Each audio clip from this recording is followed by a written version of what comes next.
Hallelujah. सभी को जय मसीह की।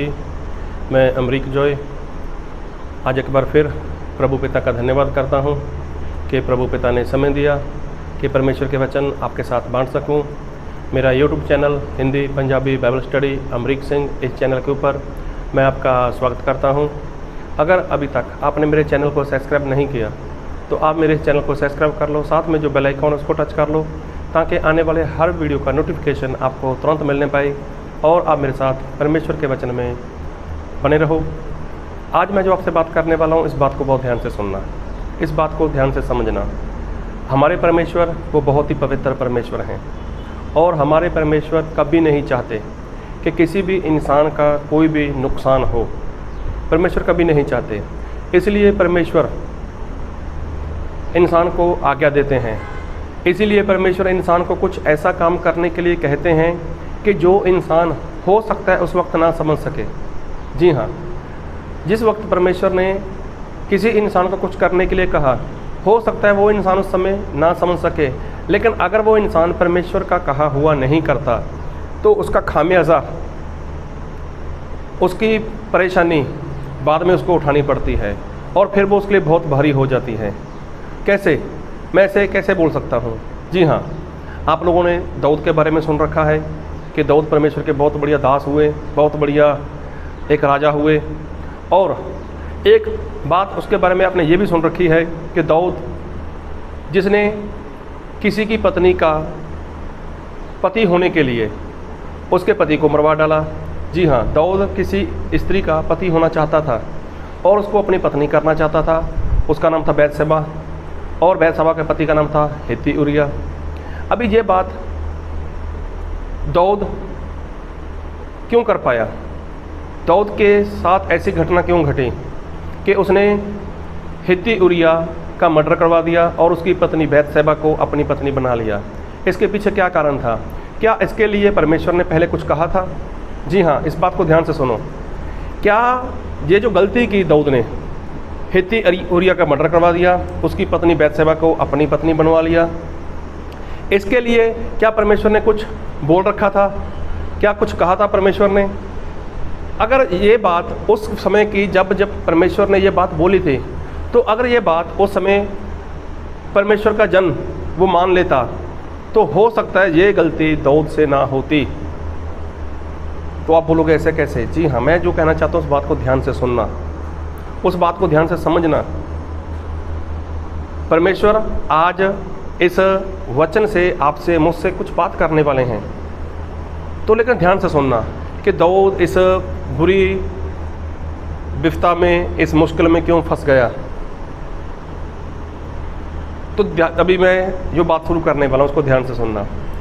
थोड़ी बात मैं पीछे लेकर जाऊँगा, लेकिन हुआ क्या था वो सारी बात बताना चाहता हूँ।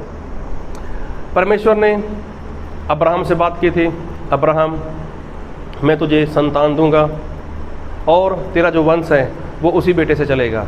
आप लोग चाहो तो आप उत्पत्ति पढ़ना, आपको पता चल जाएगा। 12 अध्याय से शुरू कर लेना, आगे पढ़ते जाना, पता चल जाएगा। लेकिन ये बात हो भी गई। अभी बात करते करते परमेश्वर ने अब्राहम के साथ कई बातें की थी, लेकिन मैं सारी बातें नहीं पढ़ूंगा, लेकिन मैं कुछ बात पढ़ना चाहूँगा आपके लिए। और मैं पढ़ना चाहूँगा आपके लिए उत्पत्ति उसका 15 अध्याय, और मैं पढ़ना चाहूँगा आपके लिए 18 वचन से। जी हाँ, ध्यान से सुनना। इसी दिन यहोवा ने अब्राहम के साथ यह वाचा बांधी, मिस्र के महानद से लेकर परात नामक बड़े नद तक जितना देश है, अर्थात केनियों, कनिजियों, कदमोनियों, हित्तियों, परिज्जियों, रपैयों, एमोरियों, कनानियों, गिरगासियों और जबूसियों का देश मैंने तेरे वंश को दिया है। अभी तक देखो, यहाँ पर परमेश्वर ने अब्राहम के साथ जो बात बोली, अब्राहम के साथ जो बात की कि अब्राहम मैं तेरे वंश को, मैं तेरा जो वंश है उसको एक देश देने वाला हूँ, और जो देश देने वाला हूँ उस देश के ऊपर, उस धरती के ऊपर, उस ज़मीन के ऊपर कुछ प्रजातियाँ हैं। वो प्रजातियाँ कौन कौन सी हैं एक बार फिर पढ़ूंगा आपके लिए, और मैं पढ़ूंगा अर्थात केनियों 19 वचन पढ़ रहा हूँ, उत्पत्ति 15 अध्याय उसका 19 वचन से। अर्थात केनियों कनिजियों, कदमोनियों, हितियों, परिजियों, रपैयों, एमोरियों, कनानियों, गिरगासियों और जबूसियों का देश मैंने तेरे वंश को दिया है। अब ये बात प्रभु यीशु ने, मतलब परमेश्वर ने अब्राहम से की। तब तक अब्राहम के पास कोई बेटा भी नहीं था, उसका वंश तो बहुत दूर की बात। तो परमेश्वर ने ऐसा बोला कि देख, यहाँ पर कुछ जातियाँ हैं जो इस पृथ्वी के ऊपर, इस धरती का ऊपर वो कब्जा कर बैठे हुए हैं, लेकिन मैं इनको दूंगा। अब परमेश्वर ने ये बात बोल दी, अब्राहम ने ये बात सुन भी ली, लेकिन आप लोग जानते ही हो कि उसके पहले जो अब्राहम का वंश था उसको गुलामी में जाना था, वहाँ पर गुलाम बनकर रहना था उनको। लेकिन ये ऐसा हो भी गया, मूसा के द्वारा वहाँ पर परमेश्वर ने बहुत बड़े बड़े काम किए और मूसा उनको छुड़ाकर मिस्र देश की गुलामी से बाहर निकाल कर लेकर भी आया। तो परमेश्वर ने सारी समय समय पर बातें परमेश्वर ने मूसा को भी बताई और मूसा ने अपनी उम्र पूरी कर ली, उसकी आयु पूरी हो गई। तो परमेश्वर ने मूसा से कहा, मूसा अपने साथी यहोशुआ को बोल, उसका अभिषेक कर। अब वो इस प्रजा को, इजराइल प्रजा को वो कनान देश में लेकर जाएगा। लेकिन कनान देश में क्या था, कनान देश में तो और भी बहुत सारी प्रजातियां थीं। अभी परमेश्वर उनको वहाँ से निकाले, उसके बाद ये धरती उनको देने वाले थे। ये बात थी अभी यहोशुआ के ऊपर। अगर आप चाहो तो पूरा वचन पढ़ लेना यहोशुआ का, पता चल जाएगा क्या क्या हुआ था। अब यहोशुआ के हाथ में ये कमान आ चुकी थी, यहोशुआ उनका कैप्टन बन चुका था, यहोशुआ उनका कमांडर बन चुका था। अभी यहोशुआ को परमेश्वर ने ऐसा बोला कि यहोशुआ वहाँ पर जितनी भी प्रजातियाँ हैं ना, सभी को मारकर वहाँ से निकाल देना, सभी को मारकर वहाँ से भगा दो, लेकिन वो धरती मैं तुझे देने वाला हूँ और तेरे साथ जो लोग उनको देने वाला हूँ, क्योंकि मैंने ये बात अब्राहम के साथ बोल दी थी। तो खैर हुआ ऐसा, यहोशुआ के हाथ में कमान आ चुकी थी और हुआ ऐसा। मैं एक वचन पढ़ूंगा आपके लिए। अगर मैं पूरा वचन पढ़ूंगा तो वीडियो बहुत लंबा चला जाएगा, लेकिन ध्यान से सुनना। मैं पढ़ूंगा आपके लिए यहोशुआ उसका 15 अध्याय उसके 63 वचन से 63। यरूशलेम के निवासी जबूसियों को यहूदी ना निकाल सके, इसलिए आज के दिन तक जबूसी यहूदियों के संग यरूशलेम में रहते हैं। तो देखो परमेश्वर ने क्या बोला था यरूशलेम के, मतलब इजराइल लोगों को, कि वहाँ पर जितनी भी प्रजातियाँ हैं सभी को निकाल देना, लेकिन वहाँ पर जो जबूसी लोग थे उनको वो लोग नहीं निकाल सके। फिर वचन पढ़ूंगा आपके लिए यहोशुआ उसका 16 अध्याय उसके 10 वचन से। परंतु जो कनानी गेजेर में बसे थे उनको एप्रोमियों ने वहाँ से नहीं निकाला, इसलिए वह कनानी उनके बीच आज के दिन तक बसे हैं और बेगारी में दास के समान काम करते हैं। अभी देखो वहाँ पर कौन लोग बच गए थे, कनानी लोग भी वहाँ पर थे, लेकिन परमेश्वर ने क्या बोला, उन सभी को वहाँ से मारकर बाहर निकालना। लेकिन देखो वहाँ पर जबूसी लोग भी थे, कनानी लोग भी थे। तो पता कैसे चलता है, जब एक बार प्रभु यीशु इस धरती के ऊपर थे, तब एक स्त्री जो प्रभु यीशु के पास आई, उसने क्या बोला कि मेरी बेटी को दुष्ट आत्मा ने पकड़ा है, आप उसको चंगा करो। तब प्रभु यीशु ने बोला कि मैं तो इजराइल के लिए भेजा गया हूँ और तुम इजराइल के नहीं हो, तुम तो कनानी हो, कनान के हो। तो देखो वहाँ पर पता चलता है कि वहाँ पर ये लोग थे, कनान वासी, कनान के लोग वहाँ पर थे। प्रभु यीशु ने ये बात उनके साथ की। फिर एक वचन पढ़ूंगा आगे, और मैं वचन पढ़ूंगा आपके लिए यहोशुआ उसका 23 अध्याय उसके 12 वचन से। क्योंकि यदि तुम किसी रीति यहोवा से फिरकर इन जातियों के बाकी लोगों से मिलने लगे, तो तुम्हारे बीच जो बचे हुए रहते हैं और इनसे ब्याह शादी करके इनके साथ समिध्याना रिश्ता जोड़ो, तो नीचे जान लो कि आगे को तुम्हारा परमेश्वर यहोवा इन जातियों को तुम्हारे सामने से नहीं निकालेगा, और जो तुम्हारे लिए जाल और फंदे और तुम्हारे पंजरों के लिए कोड़े और तुम्हारी आँखों में कांटे ठहरेंगी, और अंत में तुम इस अच्छी भूमि पर से जो तुम्हारे परमेश्वर यहोवा ने तुम्हें दी है नष्ट हो जाओगे।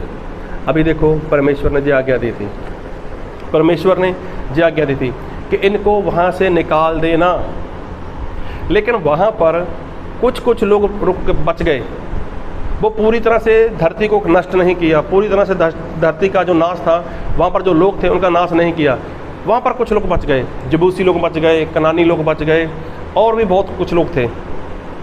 गिरसेनिया जो देश था उसमें कुछ लोग थे वहाँ पर, मतलब बहुत से लोग वहाँ पर बच गए। अभी ये आज्ञा थी कि सभी का नाश करना है। लेकिन परमेश्वर ने एक बात बोली, एक बार फिर पढ़ूंगा, जोशू 23 उसके 12 वचन, क्योंकि यदि तुम किसी रीति यहोवा से फिरकर इन जातियों के बाकी लोगों से मिलने लगो तो तुम्हारे बीच बचे हुए रहते हैं और इनसे ब्याह शादी करके इनके साथ समध्याना रिश्ता जोड़ो। अभी देखो, जो तुम्हारे बीच बचे हुए हैं, तो ये बात परमेश्वर ने यहोशुआ से भी बोल दी। यहोशुआ, मैंने बोला था कि सबका नाश करना, लेकिन तुम लोगों ने नाश नहीं किया। लेकिन अभी मैं कहना चाहता हूँ कि इनके साथ कोई रिश्ता मत रखना, इनके साथ शादी मत करना, ना अपनी बेटी इनको देना, ना इनसे अपनी बेटी का रिश्ता करना, ना अपने लड़कों की शादी इनकी बेटियों के साथ करना, ना इनके लड़कों की शादी अपनी बेटियों के साथ करना। ये बात परमेश्वर ने यहोशुआ को बोल दी। और फिर लिखा है, तो निश्चय जान लो, अभी देखो, निश्चय जान लो कि आगे को तुम्हारा परमेश्वर यहोवा इन जातियों को तुम्हारे सामने से नहीं निकालेगा। देखो, परमेश्वर ने बोला कि मैं इनको निकालने वाला था, मैं इनको निकालने वाला था। कब? जब तुम लोग इस धरती के ऊपर कब्जा करने वाले थे, लेकिन तुम लोगों ने इनके साथ कुछ किया, इनके साथ कुछ समझौता कर लिया, या जो भी हो गया इनका तुम्हारे साथ। आप बाइबल से पढ़ लेना, पता चल जाएगा आपको। आप बाइबल से पढ़ लेना पूरी तरह से, यहोशुआ पढ़ना, पता चलेगा आपको। अभी देखो, लेकिन अब मैं ऐसा नहीं करने वाला। लिखा है, इन जातियों को तुम्हारे सामने से नहीं निकालूंगा, और जो तुम्हारे लिए जाल और फंदे, अभी देखो, तुम्हारे लिए जाल और फंदे, और तुम्हारे पांजरों के लिए कोड़े, और तुम्हारी आंखों में कांटे ठहरेंगी। देखो, ये तुम्हारे लिए कांटे ठहरेंगी। अभी आगे इनका जो वंश था वो बढ़ता चला गया। अभी मैं एक बात करना चाहता हूँ। जो सुलेमान था, सुलेमान दाऊदी का बेटा था। सुलेमान के पास जितना ज्ञान था, जितनी बुद्धि थी, किसी इंसान के पास नहीं थी। लेकिन सुलेमान ने क्या किया मालूम आपको? अन्य जाति की स्त्रियों के साथ क्या किया? शादी की। तो अन्य जाति की स्त्री कहाँ से आई? जी हाँ, जो अन्य जाति की स्त्रियाँ थीं वो कहाँ से आई? वो कनान देश में कहाँ से आ गई? वहाँ पर थे लोग। तो सुलेमान ने यही गलती वहाँ पर कर दी। अभी मैं जो बात कर रहा था दाऊद के बारे में, तो दाऊद ने भी ये जो बैतशबा के साथ शादी की, बैतशबा के साथ जो संबंध बनाया, उसको अपनी पत्नी बनाना चाहा और बना भी लिया, और उसके पति को मरवा दिया। तो क्यों मरवाया? उसका कारण क्या था? उसका कारण भी यही था। और मैं वचन पढ़ूंगा आपके लिए, दूसरा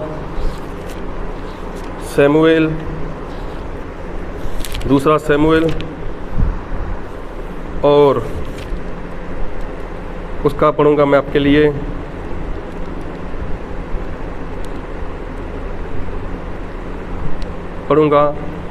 दूसरा सैमुएल उसका 12 अध्याय, और उसके पढ़ूंगा वचन 9 से। तूने यहोवा की आज्ञा को तुच्छ जानकर क्यों वह काम किया जो उसकी दृष्टि में बुरा है?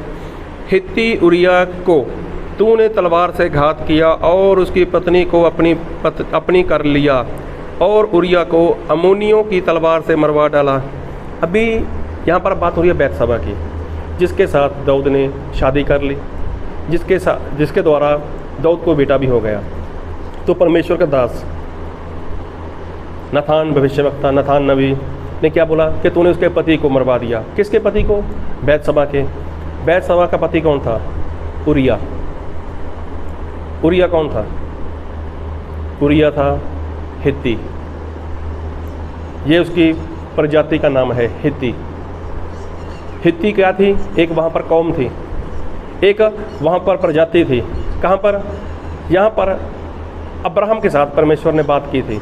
अब्राहम, मैं तेरे वंश को ये धरती देने वाला हूँ जो कनान देश है, लेकिन कनान देश में कुछ प्रजातियाँ हैं, लेकिन उन सारी प्रजातियों को मैं वहाँ से निकालूंगा, उन सारी प्रजातियों को वहाँ से भगा दूंगा मैं।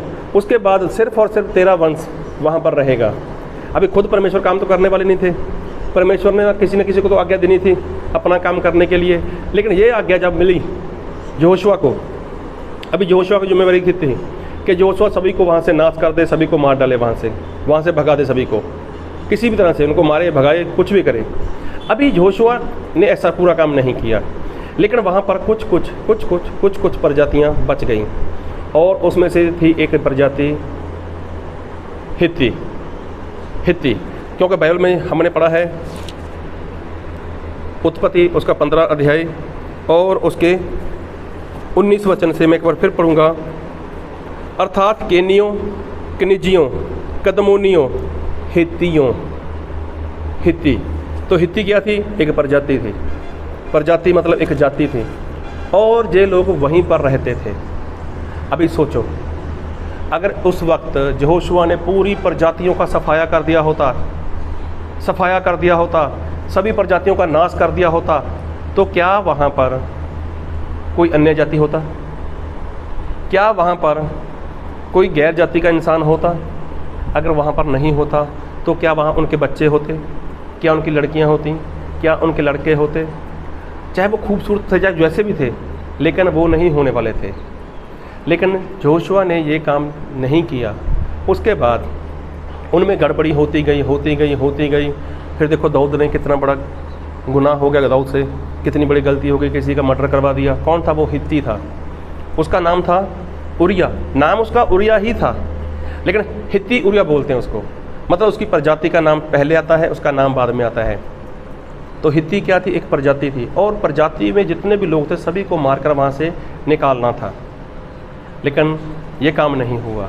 और लिखा है बाइबल में यहोशू उसका 23 अध्याय, और जो हम पढ़ रहे हैं यहोशू उसका 23 अध्याय उसके 12 वचन से, क्योंकि यदि तुम किसी रीति यहोवा से फिरकर इन जातियों के बाकी लोगों से मिलने लगो जो तुम्हारे बीच बचे हुए रहते हैं, और इनसे ब्याह शादी करके इनके साथ समझाना रिश्ता जोड़ो, तो निश्चय जान लो कि आगे को तुम्हारा परमेश्वर यहोवा इन जातियों को तुम्हारे सामने से नहीं निकालेगा। तो परमेश्वर ने मना कर दिया था, यदि तुम लोग नहीं करोगे ना, नहीं बात को मानोगे, तो मैं इनको नहीं निकालने वाला। हाँ, परमेश्वर के अंदर सामर्थ है, परमेश्वर उनको निकाल सकते हैं। परमेश्वर के अंदर वो ताकत है कि परमेश्वर उनको मारकर वहाँ से भिगा सकते हैं, लेकिन नहीं, परमेश्वर ने बोला मैं ऐसा नहीं करूँगा। जब मैंने तुम्हें कहा था करने के लिए, तब तुम लोगों ने नहीं किया। अब मैं फिर कहता हूँ कि उनके साथ कोई संबंध मत रखना, उनके साथ शादी मत करना, कुछ ऐसा मत करना। फिर लिखा है, और ये तुम्हारे लिए, अभी देखो तुम्हारे लिए क्या है? जाल। तुम्हारे लिए जाल होंगे, जैसे सुलेमान के लिए ये स्त्रियां क्या बन गई, चाहे उसने शादी कर ली उनके साथ, अन्य जाति स्त्रियों के साथ शादी कर ली, वो उसके लिए जाल हो गई। जाल और फंदे के समान हो गई। और तुम्हारे पंजरों के लिए कोड़े, और तुम्हारी आँखों में कांटे ठहरेंगी। देखो आँखों में कांटे। आज देखो कितने बड़े भी विश्वासी हों, कितने भी बड़े मसीह को मानने वाले हों, लेकिन जब वो बात करते हैं ना दाऊद की, तो दाऊद के बारे में लोग यही बोलते हैं कि दाऊद ने भी गलती की, सुलेमान ने गलती की। तो मैं उनकी गलती नहीं निकाल रहा, मैं बता रहा हूँ ऐसा हुआ क्यों। अगर यहोशुआ ऐसा पूरा काम पूरी तरह से कर देता, जो आज्ञा परमेश्वर की ओर से मिली थी, सभी का सफाया कर देता, तो क्या ऐसी ऑप्शन दाऊद के पास रहता? क्या ऐसा ऑप्शन सुलेमान के पास रहता? और भी बहुत से लोगों ने गलतियां की, क्या उनके साथ ऐसा रहता? इजराइल प्रजा के लोगों ने ऐसा ही किया। उन्होंने भी अन्य जातीय लोगों में अपने बच्चों की शादी करना शुरू कर दी, लेकिन हुआ कब? जब उनके अंदर ये लोग रह गए। वो प्रजातियों के कुछ लोग बाकी थे उनके अंदर, कितने लोग थे मुझे नहीं पता, लेकिन थे वो लोग, तभी जाकर ऐसा हुआ उनके साथ। आप लोगों ने सुना होगा कि ना रहेगा बांस, ना बजेगी बांसुरी। तो जब बांसुरी है तो बांसुरी कहाँ से? लेकिन यहाँ पर ये गलती हो गई, इजराइल प्रजा ने ये गलती कर दी कि उन लोगों को वहाँ से पूरी तरह से बाहर नहीं निकाला, तो वहाँ पर बांस रह गया। तो बांसुरी बजने लगी। दाऊद से हुआ, सुलेमान से हुआ, इजराइल प्रजा के लोगों से भी हुआ। तो नहम्या इजराइल पढ़ना, तो वहाँ पर भी ऐसा ही हुआ था कि वहाँ पर कुछ लोगों ने अपने बच्चों की शादी कहीं पर कर ली थी अन्य जाति के लोगों के बीच में। तो क्यों? क्योंकि बांस रह गया था। बांस है तो बांसुरी चलेगी। अभी ये आज्ञा परमेश्वर ने दी थी कि अब्राहम, मैं देश तेरे वंश को दूंगा, तो परमेश्वर ने अपना वादा जो किया था वो वादा पूरा किया। लेकिन वहाँ से मारकर निकालना काम तो लोगों का था, तो लोगों ने उनके साथ समाधान किया, लोगों ने उनको पूरी तरह से नष्ट नहीं किया, पूरी तरह से वहाँ से नहीं निकाला। और एक बार फिर वचन पढ़ूंगा आपके लिए, यहोशू उसका 15 अध्याय उसका 63 वचन 63। जेरूशलेम के निवासी जबूसियों को यहूदी ना निकाल सके, इसलिए आज के दिन तक जबूसी यहूदियों के संग जेरूशलेम में रहते हैं। देखो आज तक, ये हज़ारों साल पहले की बात है, लेकिन आज तक ये लोग वहाँ पर रहते हैं। कौन? जबूसी लोग। फिर लिखा है इसके 16 के 10 में, यहोशू 16 का 10, परंतु जो कनानी गेजर में बसे थे उनको एप्रौमियों ने वहाँ से नहीं निकाला, इसलिए वे कनानी उनके बीच आज के दिन तक बसे हैं। देखो ये कनानी लोग भी एप्रौमियों के बीच में आज तक बसे हुए हैं। अभी आप चाहो तो यहोशू का जो ये किताब है इसको अच्छे से पढ़ लेना, तो पता चल जाएगा क्या क्या हुआ था। तो कहने का मतलब, दाऊद से गलती हुई। आज लोग बोलते हैं दाऊद ने गलती की, दाऊद ने किसी का मर्डर करवा दिया, उसकी पत्नी को अपनी पत्नी कर लिया। लेकिन उसका कारण क्या था? उसका कारण यही था कि पहले पूरी तरह से उस धरती की सफाई नहीं हुई थी, उस ज़मीन को साफ़ नहीं किया गया था। वहाँ पर जो कुछ भी था वो सफाई से काम नहीं हुआ था, इसलिए उनकी बातें इनके अंदर भी आ गई। परमेश्वर ने उनको वहाँ से क्यों निकाला? उनके काम अच्छे नहीं थे, उनका जीवन अच्छा नहीं था, वो कैसे कैसे जीवन जी रहे थे। तो परमेश्वर ने बोला इनको मैं यहाँ से निकालूंगा और अपने लोगों को यहाँ पर मैं रखने वाला हूँ। तो देखो, अगर ये काम परमेश्वर का जन, परमेश्वर के लोग, इजराइल प्रजा के लोग ईमानदारी के साथ पूरी तरह से सफाई कर देते उन लोगों की, उनको पूरी तरह से नष्ट कर देते, तो ना तो दाऊद से गलती होती, ना सुलेमान से गलती होती, और ना ही इजराइल प्रजा से गलती होती। क्योंकि जब बांस ही नहीं था तो बांसुरी कहाँ से बजती। इसलिए आपको भी परमेश्वर कोई भी आज्ञा देते हैं तो उसको पूरा करो। पूरा करोगे तो आप बच पाओगे, पूरा करोगे तो आप बच पाओगे, और आगे आपका जो परिवार है, आपके जो बच्चे हैं, सभी लोग बच जाएंगे।